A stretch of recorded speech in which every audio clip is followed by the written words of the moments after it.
Maaf, saya nggak ada urusannya di sini, saya keluar. Karena yang bilang orang-orang yang pernah belajar di Saudi teman-teman benci sama zikir itu siapa? Anda yang fitnah itu. Gimana caranya? Orang yang belajar di Madinah, di Masjid Nabawi, di Mekah, zikir kepada Allah. Bahkan mereka paling banyak zikirnya kepada Allah. Mereka paling banyak zikir, tapi zikirnya pakai adab, nggak teriak-teriak, gitu kan? Nggak karang-karang. Apa yang Nabi SAW ajarin itu yang disebutin. Adab sama Allah, subhanallah, subhanallah, dilakukan, bukan tidak dilakukan. Tapi tidak ada subhanallah, subhanallah, alhamdulillah, alhamdulillah, alhamdulillah. Dibayangkan main-main, Allah hu, apa ini? Ini apa ini? Ini kalau zaman Umar sudah diketuk semua kepalanya nih. Ngarang-ngarang gitu kan.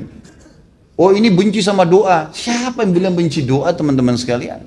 Antum nggak dengar tuh bagaimana Syekh Sudes berdoa sampai hampir 1 jam kalau sholat kunut?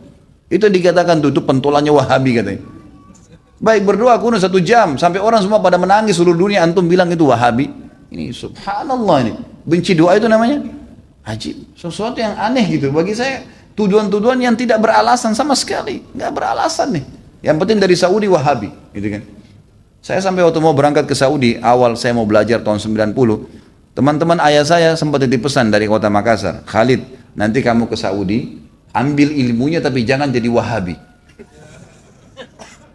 Baik, saya berangkat 6 bulan pertama teman-teman sekalian, semua guru yang masuk saya ketakutan lihat.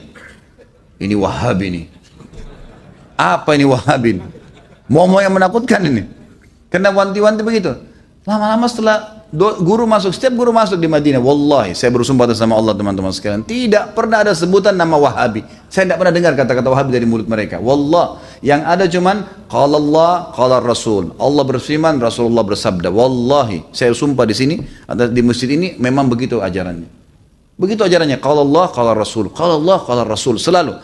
Atau diikuti dengan penjelasan Ibnu Abbas, sahabat, Ibnu Umar, sahabat. Nih pemahamannya mereka, ini pemahamannya sahabat tentang ayat ini, tentang hadis ini. Itu yang kita pelajarin.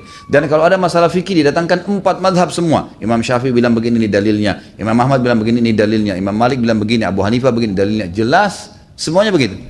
Setelah 6 bulan saya berpikir, kok saya harus takut dengan orang-orang seperti ini ilmu semua disampaikan, gitu kan? Ilmu semua. Dan bagaimana mempertemukan antara ambil ilmunya, jangan jadi Wahabi. Bagaimana memahami?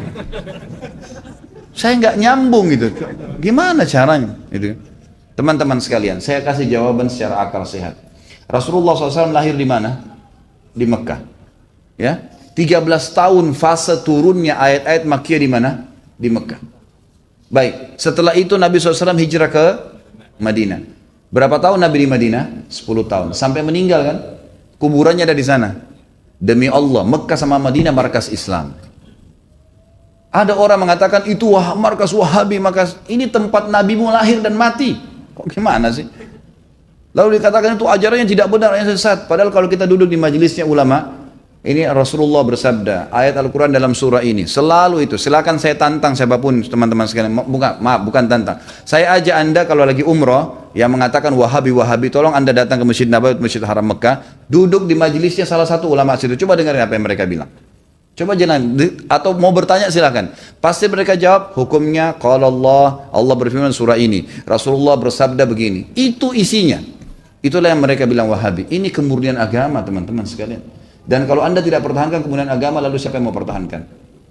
Ini aneh sekali gitu. Ini luar biasa, sebenarnya harus diluruskan. Mudah-mudahan Allah berikan hidayah ya.